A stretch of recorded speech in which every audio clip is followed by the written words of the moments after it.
அனைவருக்குமே வணக்கம். சற்று முன் கிடைத்திருக்கக்கூடிய ஒரு மிக மிக முக்கியமான செய்தி ஒன்று வெளியாகியுள்ளது. சற்று முன் திமுகவில் ஐக்கியமான ஓபிஎஸ் 200 கோடிக்கு பேரம், பரபரப்பு இது மாதிரி வந்து பார்த்தீங்கன்னா செய்திகள் வந்து வெளியே இருக்கு. ஸோ இப்போ வந்து பார்த்தீங்கன்னா அதிரடியாக அரசியல் வாழ்க்கையிலே பார்த்தீங்கன்னா அதிரடியாக ஒரு பரபரப்பை வந்து கிடைத்திருக்கு. ஸோ கிளப்பியிருக்கு.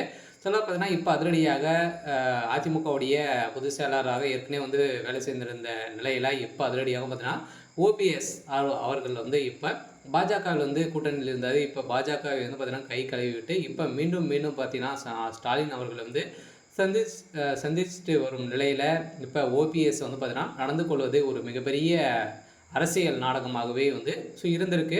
ஸோ இதை பற்றி இந்த வீடியோவில் நம்ம முழுமையாக பார்க்கலாம். ஸோ அதுக்கு முன்னாடி நம்ம சேனலுக்கு வந்து இப்போ தான் நீங்கள் முதல் முறையாக வந்திருக்கீங்க அப்படின்னா மறக்காமல் நம்மளுடைய சேனலை சப்ஸ்கிரைப் பண்ணி சப்போர்ட் பண்ணுங்கள்.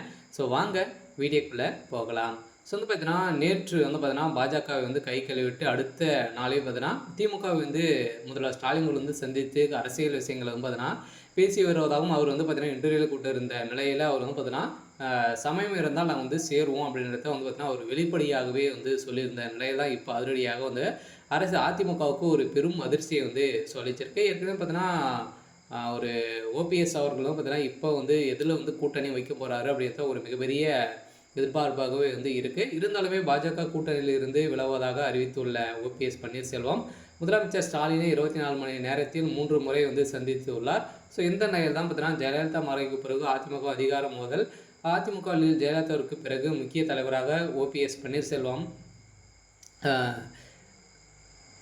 ஜெயலலிதா மீதான வழக்கு காரணமாகவும் உடல்நிலை பாதிக்கப்பட்ட போதும் முதலமைச்சர் பொறுப்பை வகித்தவர் ஓ பன்னீர்செல்வம்.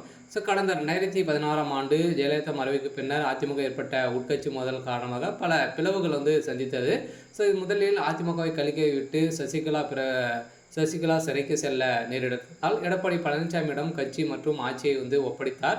ஆனால் அடுத்தடுத்து நடைபெற்ற நிகழ்ச்சிகளை தொடர்ந்து சசிகலாவை கட்சியில் இருந்து நீக்கிய எடப்பாடி பழனிசாமி ஓ பன்னீர்செல்வத்தை சேர்த்து கொண்டார்.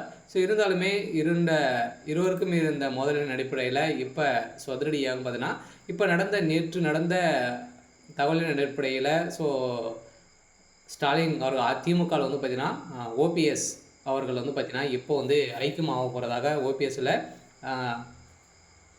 கூட்டணி வைக்கப்படுறதாக ஒரு தகவல் வெளியாக இந்த தகவலின் அடிப்படையில் இப்போ அதிரடியாக வந்து பார்த்தீங்கன்னா வருடம் 200 கோடிக்கு வந்து பார்த்தீங்கன்னா பேரம் வந்து பேசியிருக்கிறதாக ஒரு தகவல் வந்து வெளியாக வந்து பார்த்தீங்கன்னா நேற்றையே வந்து பார்த்தீங்கன்னா அவர் வந்து 3 முறை வந்து சந்திச்சுட்டு அரசியல் வார்த்தைகள் வந்து பேசி ஒரு நிலையில் தான் இப்போ அதிமுகவில் ஒரு மிகப்பெரிய சம்பவம் வந்து நடந்திருக்கு. இருந்தாலுமே என்ன நடக்க போகுது அப்படின்றத வெயிட் பண்ணி பார்க்கலாம். இது மாதிரி செய்திகளை தெரிஞ்சுக்கணும் அப்படின்னா மறக்காமல் நம்மளுடைய சேனலை சப்ஸ்கிரைப் பண்ணி சப்போர்ட் பண்ணுங்கள். தேங்க்யூ.